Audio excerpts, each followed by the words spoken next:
Arestado ng Philippine National Police ang isang 22 anyos na babae na umano'y nag-aalok ng hindi otorisadong dental services sa pamamagitan ng social media. Kinilala lamang ang suspect sa alias na Maymay na naaresto noong August 10 sa Haro, Iloilo City sa isinagawang entrapment operation ng Iloilo City Cyber Response Team. Nadiskubre ng mga otoridad ang online post ng suspect na nag-aalok umano ng home service dental braces sa halagang 3,000 piso matapos ang isinagawang cyber patrolling. Batay sa paunang investigasyon, wala umanong formal na dental training o professional license ang suspect at natutunan lamang umano ang naturang procedures sa pamamagitan ng mga online video tutorial. Nahaharap ang suspect sa reklamong paglabag sa Section 33 ng Republic Act 9484 o Philippine Dental Act of 2007, kaugnay ng Section 6 ng Republic Act 10175 o Cybercrime Prevention Act of 2012. Pinapaalalahanan naman ang publiko na maging mapanuris sa mga serbisyong inaalok online, lalo na sa mga health-related at iba pang regulated professions, at tiyaking beripikado ang credentials at lisensya ng service provider bago tangkilikin ang kanilang serbisyo.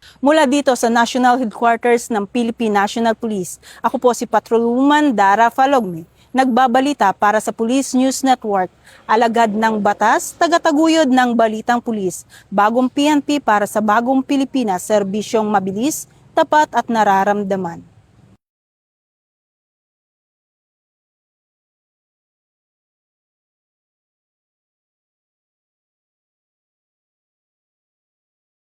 Sa datos ng PNP Anti-Cybercrime Group, umabot sa 86 ang mga naaresto sa iba't ibang operasyon kontra cybercrime at iba pang krimeng isinagawa sa digital platforms nitong Hulyo 2026. Samantala, 201 kaso naman ang naisampas sa korte habang may 7 conviction na inaitala kaugnay ng mga cybercrime offense. Bukod sa mga pag-aresto, nagsagawa rin ang PNP ACG ng 2,149 cyber patrol operations at 92 digital forensic examination para matukoy ang mga online offense, mapangalagaan ang digital evidence at mapalakas ang investigasyon. Ipinatupad din ang 5 warrant to search, seize at examine computer data at 152 warrants to disclose computer data. Nakatulong din ang mga operasyon sa pagsagip ng mga biktima ng online abuse at exploitation. Ayon kay Chief PNP Police General Jose Melencios C. Nartates Jr., kailangang makasabay ang police response sa patuloy na pagbabago ng pamamaraan ng mga kriminal.